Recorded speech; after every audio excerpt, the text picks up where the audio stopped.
Ho, ho, ho! It's Tarquini! Hello and welcome back to the British Touring Car, or 12 Days of British Touring Car, as we like to call it. It's a mix between touring cars and Christmas.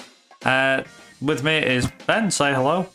Hello. And Day 7's car is the 1994 Alfa Romeo 155TS. Now, this was the one famously known for the... What was it, Ben? Oh, and it's Tarquini! That's the one. Thank you for that.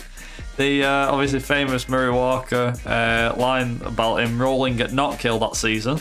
But it also had its fair share of controversy due to the car meeting the car production requirements by getting through a loophole. So for those that don't know, I'll just go over a quick general gist. So you had to create 2,500 cars to be in the championship for the year.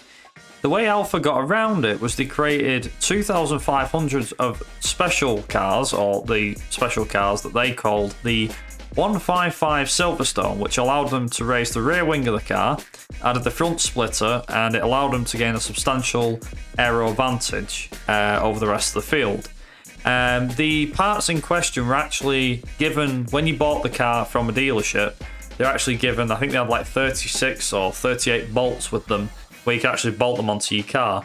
So they actually got through this little loophole, which was basically, the car that we've got is legit and everything like that. The FIA looked into it, it was legit. As the season went on, however, obviously the competition got more furious and was very angry towards the Alfa Romeo team. It was one of them cars that, even though it had its controversy, it was very iconic, to say the least, with its Alfa Romeo livery, wouldn't you say, Ben?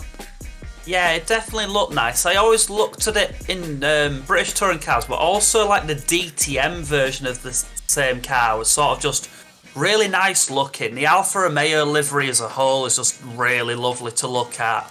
Looked great on the grid. It's one of them cars that adds a lot of splash of colour as well, and yeah, just really nice to see, and obviously there's quite a lot of memorable, favourable moments on the car as well. I think we also had there's been a few iconic shots as well over the from past footage of where the car's gone over like I don't know which track it was. That might have been Knockhill actually, but I do remember there's a few corners that it goes round and it went round on two wheels and it fired flames out the back and everything. And there's a lot of these iconic shots with the Alfa, and obviously Tarquini did end up winning the 94 season, albeit very controversially.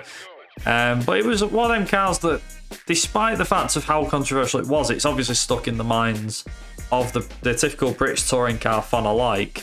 Whether you're new to the sport or you're around in the super touring era, it was one of them cars that just stands out, for one reason or another for somebody, whether it be the livery, the controversy, the performance of the car and everything. It's been one of them cars that even people have gone after like buying and making their own replicas. So it shows you how popular the car is, even like 20, 30 years on. It's pretty mad. But what are your thoughts and opinions on this car? What do you think of the Alfa Romeo? Do you think that it could have won more championships? It pulled out after 95, it must be said, but do you think it could have won more titles had it stayed in? Let us know down in the comment section below. If you like this video, be sure to give it a thumbs up, and as usual, we'll see you guys tomorrow for day 8, and I'm sure you wouldn't want to miss it. So thank you very much for watching, and of course, ta-ra. Bye.